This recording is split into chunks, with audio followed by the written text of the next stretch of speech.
कि आजकल का जो संगीत है, जी। चाहे वो गढ़वाली है कोई भी, संगीत का बहुत ज्यादा मर्डर हो चुका है, समझिए। वो रैप, आप रैप सुना आपने कभी?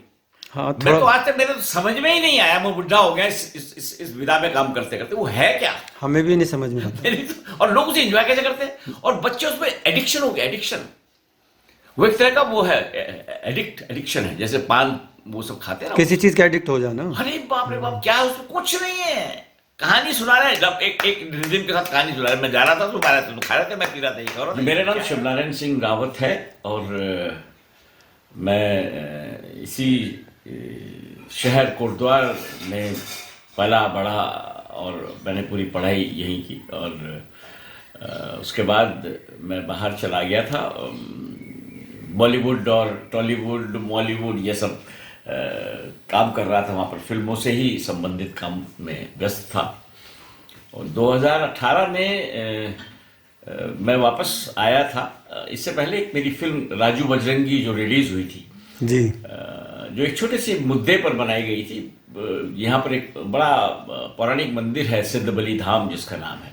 जी। जी। तो चूंकि मैं यहाँ के रहने वाला हूं, मैंने बचपन से उस मंदिर को देखा था, जो काफी बड़ा डेवलप हो गया था, और उसकी बड़ी मान्यता है। पूरे यूपी, पंजाब, राजस्थान, गुड़गांव, दिल्ली, यहाँ से बड़ी पब्लिक आती देखने के लिए, दर्शन करने के लिए। पौराणिक मंदिर है, त्रेता युग का बना हुआ मंदिर है, सिद्ध बलि बाबा के नाम से, और हनुमान जी का मंदिर है। तो जी। उस जी। पर एक छोटी सी फिल्म बनाई थी राजू बच्चन की, बड़ी बड़ी हिट हुई थी।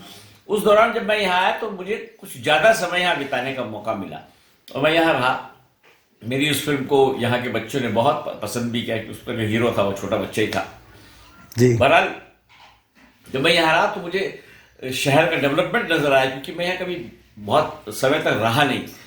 तो उस दौरान मैं काफी घूमा, फिल्म रिलीज हुई, लोगों ने मुझे बुलाया, इंटरेक्ट किया मेरे साथ, और मैं उनसे मिला। अब फिर मुझे पूरा शहर देखने का मौका मिला। तो काफी बड़ा बढ़ चुका था, ये शहर डेवलप हो चुका था। शहर का काफी विस्तार हो चुका जी, था। बहुत विस्तार हो चुका था। और उसी दौरान कोटद्वार की छोटी छोटी समस्याएं के बारे में भी जानने की कोशिश की, पता लगा। और जैसे कि यहाँ पर संभावनाएं हैं हमारे उत्तराखंड में। यहाँ के यूथ हैं, जो यहाँ के युवा हैं, वो बहुत सशक्त हैं। जहाँ तक परफॉर्मिंग आर्ट कल्चर की बात करें तो बड़े अच्छे कलाकार हैं, बहुत बहुत बढ़िया।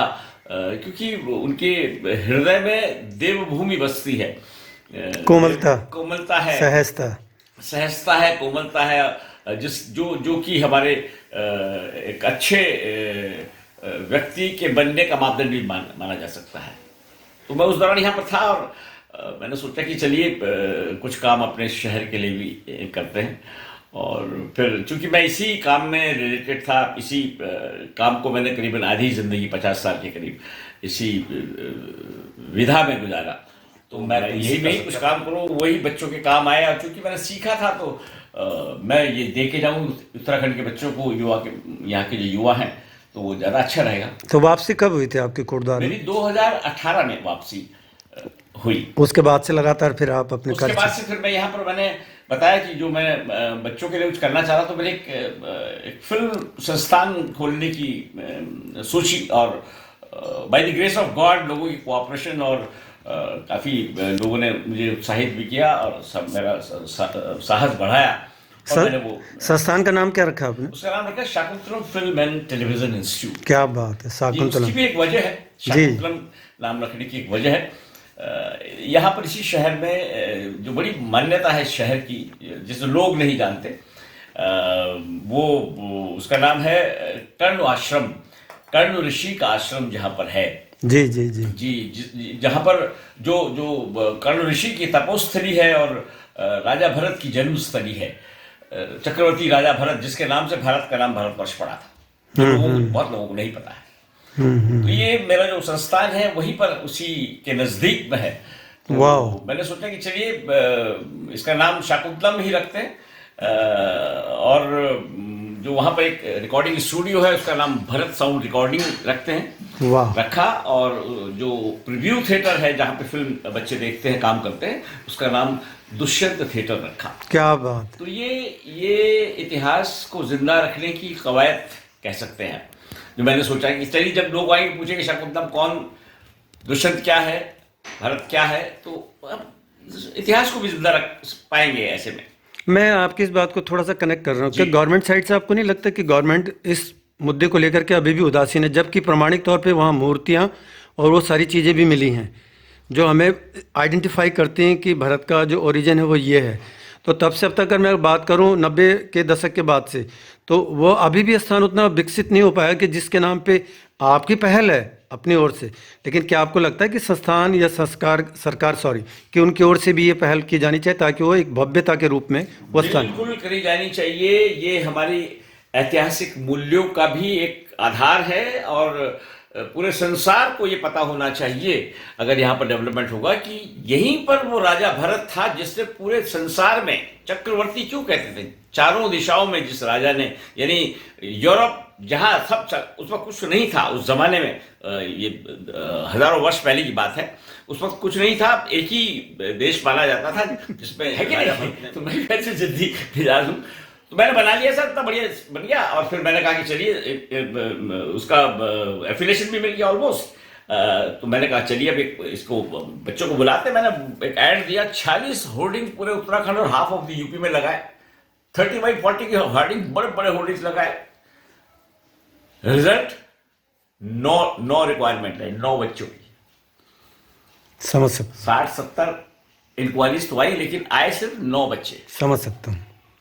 अब आप लगाइए 9 बच्चों में क्या फिल्म इंस्टीट्यूट चला सकता हूँ? नहीं, कोई भी नहीं चला सकता। फैकल्टीज ये वो बहुत सारी फॉर्मेलिटीज होती, सारे ताम झाम चाहिए, संसाधन चाहिए सब पूरे।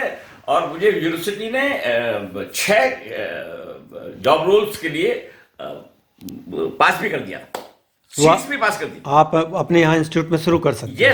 यस उन्होंने 30 के बैच और ये सब मुझे दिया, करीब 260 बच्चों का उन्होंने मुझे वो दे दिया था, वो सैंक्शन कर दिया था। मैं हर्ट हो गया था, मैंने कहा ये क्या हो गया, अभी इतना पैसा लगा दिया। मैंने सोचा भी एक बार के लिए कि काश कि ये मैं कहीं ऐसे मेट्रो सिटी या मुंबई या कहीं और लगाता तो ओवरनाइट सीट भर जाती और इंस्टीट्यूट एक रनिंग कंडीशन में आ जाता। अब क्या हुआ कि मैं जब परेशान हो गई, बच्चे नहीं आए तो कैसे करूं, क्या करूं, स्वाभाविक है, सॉल्व नहीं हो रही प्रॉब्लम।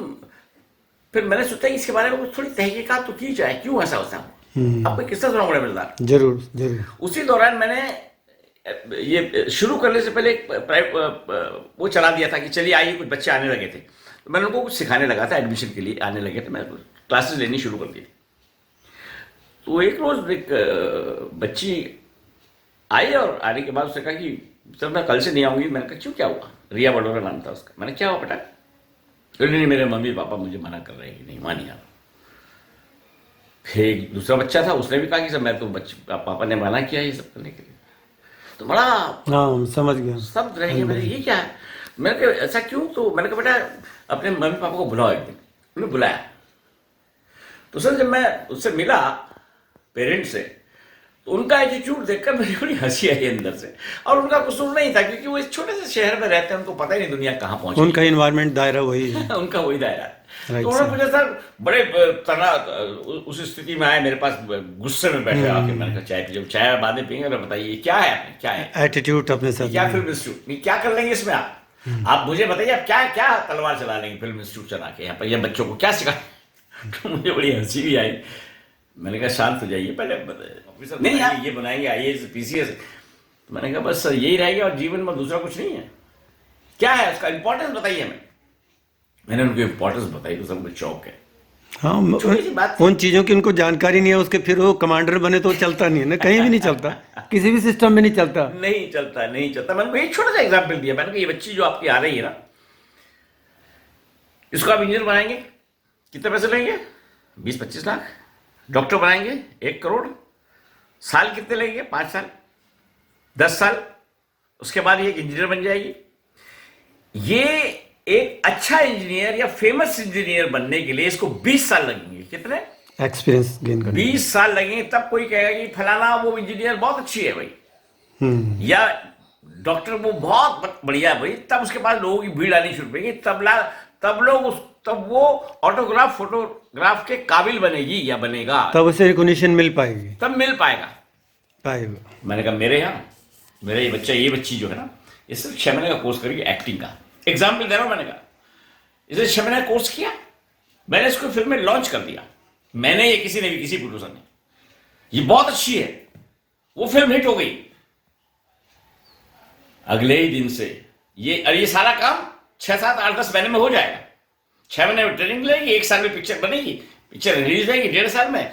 1.5 साल बाद जब वो पिक्चर हिट हो जाएगी या उस पूरी पिक्चर के टेक्नीशियन हिट हो जाएंगे, सब हिट हो जाएंगे, तो बैग लेके लोग पैसे लेके आएंगे कि रिया जी आप हमारी फिल्म में काम करेंगे, ये 5 करोड़ की, और ऑटोग्राफ फोटोग्राफ मांगेंगे।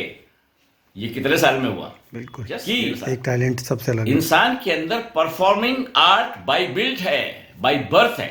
By birth.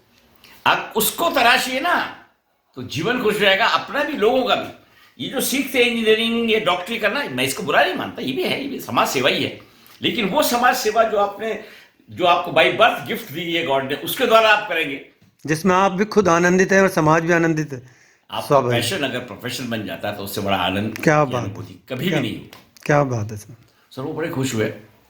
कट्टू, उन्होंने बिटिया को अलाउ किया, वो आई, उसने 6 महीने मेरा ट्रेनिंग की, मैंने एक फिल्म का ही प्रोडक्शन हाउस बुलाया, और लड़की ने यहाँ काम किया, 19 बच्चों ने काम किया, उनको पैसे भी मिले, शोहरत भी मिली, रिस्पेक्ट भी मिली, और वो इतने खुश हुए, यहीं पढ़ाई यहीं की, यहीं फिल्म की भी मिल गई करने के लिए, और मैं प्रूव भी हो गया, मैंने टेली। बहुत खूब। तो ये स्टार्टिंग जो जर्नी हुई, तो 240 बच्चे करीबन 240 कितने हो गए? हाँ, ये हो गया आपके नियरली 500। हाँ, 500 सबब हैं। 500 बच्चे पास आउट हो चुके हैं, बहुत खूब। और वो जगह जगह काम भी कर रहे हैं। पर्सनैलिटी डेवलपमेंट भी हम लोग करते हैं। एक्टिंग का जो पार्ट, जो अभिनय है, अभिनय सिखाने का मतलब था आपकी व्यक्तित्व को एनहेंस करने का। हम पर्सनैलिटी डेवलपमेंट भी करते हैं जब हम बच्चों को एक्टिंग सिखाते हैं। संपूर्ण व्यक्तित्व विकास जिसे हम कहते हैं। यस, उसको बोलने का लहजा, प्रोनाउंसिएशन, तलफ्फुज साफ होना चाहिए, शब्दों का उच्चारण कैसे होना चाहिए, शब्दों का चयन बात करते समय कैसा होना चाहिए, कब आप अपने इंटरव्यू ऑफिसर से आंख मिला के बात करनी चाहिए और कब नहीं करनी चाहिए, ये सब चीजें बताते हैं। कैसे बैठना चाहिए, कैसे उठना चाहिए, सब सलीके हम सिखाते हैं। तो बच्चे जरूरी नहीं कि वो फिल्मों में ही एक्टिंग करे, अपनी लाइफ के साथ आम जिंदगी में भी। एक मेरा बच्चा इन्फोसिस में सेलेक्ट हुआ, बहुत खूब। उसने कहा कि जब मैं पास हुआ तो मुझे कहा कि भाई तुम डिफरेंट लग रहे थे बाकी। हमने कहा हम डिफरेंट बना देते हैं, हमारा ही परफॉर्मिंग आर्ट इतना पावरफुल है। तो इस समय जो पोजीशन है वो बेटर वे में है, बहुत शायद, वेरी गुड।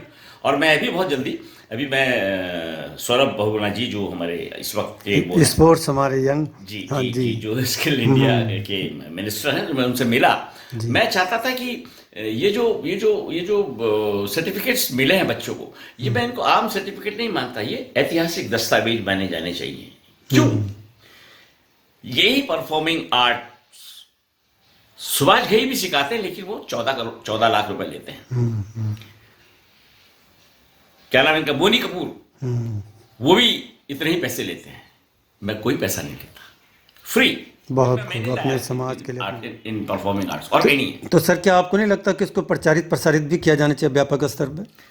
मैंने तो प्रसारित किया भी है, मैं आपको कुछ जगहों में दिखाऊंगा भी, आप देखिएगा, सोशल मीडिया पे भी चल रहा है, सब कुछ चल रहा है।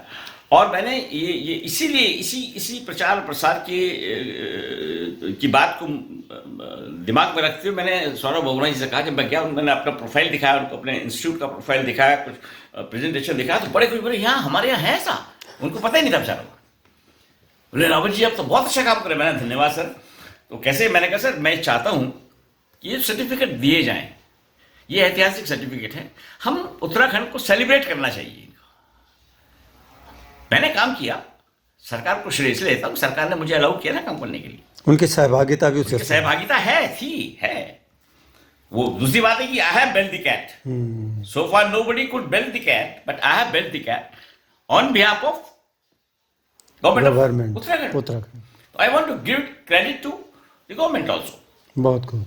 तो उन बड़े खुश हो, मुझे हमें पता नहीं था ये भी आप कर रहे हैं, मैं आऊँगा। मैंने कहा उनसे डेट फिक्स हो गई है, बहुत जल्दी वो बच्चों को सर्टिफिकेट देंगे, और उन लोगों को भी मैं सम्मानित करूंगा अपने उस फंक्शन में जिन लोगों ने मुझे इस मिशन में कोऑपरेट किया। जैसे 5-6 स्कूल के प्रिंसिपल्स हैं। जब एडमिशन नहीं मिले तो मैंने क्या किया, मैंने कहा ना मैं जल्दी से हार नहीं मानता, मैंने कहा कैसे किया, मैं एकदम बड़ा मनन किया, 2-3 दिन तक मैं बड़ा परेशान था। स्वाभाविक तो बच्चे नहीं आ रहे थे, स्किल का खोला उसमें भी नहीं आ रहे थे, बड़ी कम आ रहे थे।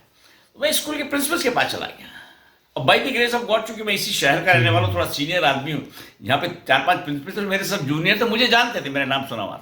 अरे आइए रावत जी, कैसे? मैंने ऐसी जी बात है, इंस्टीट्यूट खोला है, मैं चाहता हूँ ये परफॉर्मिंग आर्ट भी सीखें आपके बच्चे, भूगोल, इतिहास, मैथ्स, फिजिक्स, केमिस्ट्री के वो तो अलावा पढ़ ही रहे हैं, उसके अलावा भी बोले हाँ हाँ सर, बिल्कुल बिल्कुल, आपका तो नाम भी सुना हमने, फलाना उन्होंने बोला, और फटाफट उन्होंने बच्चे भेजे, 30 के बैच भेज दिए, वो बच्चे पढ़ाए मैंने। बहुत तो मैं उनको भी सम्मानित करूंगा जिन्होंने मेरे इस मिशन में मेरा साथ दिया।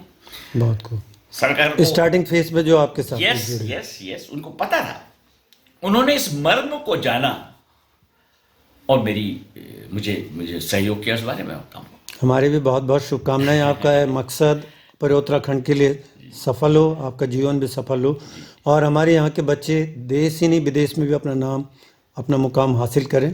और उसका क्रेडिट आपको और हमारी सरकार को भी जाए, हमारे यहाँ के लोग, स्थानीय लोगों को भी जाए। बहुत धन्यवाद। मैं आपको एक चीज़ और बताना चाहूँगा कि मैंने एक और मिशन शुरू किया इसी साल अभी। जी, जैसे चूंकि मेरा संस्थान है जो परफॉर्मिंग आर्ट में डील करता है, दुख था कि आजकल का जो संगीत है, जय अग्रवाली है, कोई भी संगीत का बहुत ज़्यादा मर्डर हो चुका है, समझ। वो रैप, आप रैप सुना आपने कभी? हाँ, मैं तो आज तक मेरे तो समझ में ही नहीं आया, मैं बुढ़ा हो गया इस विधा में काम करते करते, वो है क्या, हमें भी नहीं समझ में आता। तो, और लोग उसे एंजॉय कैसे करते हैं, और बच्चे उसमें एडिक्शन हो गया, एडिक्शन, वो एक तरह का वो है, एडिक्शन है, जैसे पान वो सब खाते हैं, किसी चीज का एडिक्ट हो जाना। अरे बाप रे बाप, क्या उसमें कुछ नहीं है, कहानी सुना रहे हैं, एक रिदम के साथ कहानी सुना रहे, मैं जा रहा था तो खा रहे थे, मैं पी रहा था, कहाँ पे ब्यूटी है, कुछ नहीं, न गजल है, न तुकबंदी है, न कविता है, न कोई इसमें सुरों का मर्डर है। मैंने सर सोचा कि इसको थोड़ा सा इससे जूझा जाए, इस लड़ाई की जाए, तो मैंने अपने इंस्टीट्यूट के द्वारा एक मिशन शुरू किया, टैलेंट हंट, गायकी में, संगीत में, और मैंने ये प्रोग्राम शुरू किया जिसका नाम है सुरों की उड़ान मेरी पहचान। वो चलेगा, बहुत अच्छा चलेगा, मैं समझ गया। उसमें हमने यहाँ के बच्चों को बुलाया, और वो उसका मकसद, वो तो गाएंगे, उनको तो पब्लिक प्लेटफॉर्म पे लाएंगे, ग्रैंड फिनाले होगा, देहरादून में होगा, सब कुछ है, वो सब है। इसके पीछे मकसद सिर्फ एक था कि हर साल मैं ये प्रोग्राम करूंगा, और किसी एक बड़े गायक को, जो हमारे मरहूम गायक है, जो नहीं रह चुके हैं अभी, उनकी याददाश्त में इस गाने को, इस प्रोग्राम को किया जाएगा, ताकि वो बच्चे जो इस पर टैलेंट में आएंगे, वो फिर उस दिन उस प्रोग्राम में, उस एटमोस्फेयर में उनको पूरा उनके बारे में बताया जाएगा, उनके गाने सुनाए जाएंगे, उनके बारे में बताया जाएगा, उनका स्ट्रगल, उनका संघर्ष सब बताया जाएगा, ताकि बच्चे इंस्पायर हो, उनकी स्मृतियों से भी जुड़े, और उस परिवेश में भी वो अपने को पाएं, ताकि उस कला के साथ में वो आगे बढ़ पाए। इस साल चंद्र सिंह राही, आप जानते कितने बड़े गायक थे, उनकी याददाश्त में ये प्रोग्राम हो रहा है, सुरों की उड़ान मेरी पहचान। बहुत खूब, बहुत बड़ा अच्छा रिस्पॉन्स है सर, आप बिलीव नहीं करेंगे, 62 साल की, 57 साल की 2 लेडी मेरे स्टूडियो में गाना, मतलब सेकंड राउंड में आई, तो मैं चौंक गया देख के, बाप रे, अरे बड़ा एनर्जेटिक, मैंने वेरी नाइस रिकॉर्डिंग के लिए सर, आपने बड़ा काम किया, हमको बुला लिया प्लेटफॉर्म मिला। मैंने कहा, मैंने तो सोचा भी नहीं था कि आपके अंदर मतलब जीवंत रहना चाहिए सर। वो जीवटता है, तो वो एक माध्यम चाहिए, माध्यम आपने प्रोवाइड कर दिया तो आएंगे। ये तो मैं आपको पहले सेंटेंस में कह रहा हूँ, बीमारियों को क्लीन बोल्ड कर देती है आपकी ये जो वो है विधा, शौक। जी बिल्कुल। एक शायर भी है ना सर, अगर जीना है तो अपना शौक जिंदा रखिए, हमेशा हमेशा हमेशा। तो ये सर चल रहा है मामला। शुक्रिया सर, बहुत बहुत शुक्रिया, आपसे एक अनौपचारिक गुफ्तगू हुई। Thank you very much. Thank you sir. So nice of you, so nice. Subscribe now and press the bell icon. Never miss an update.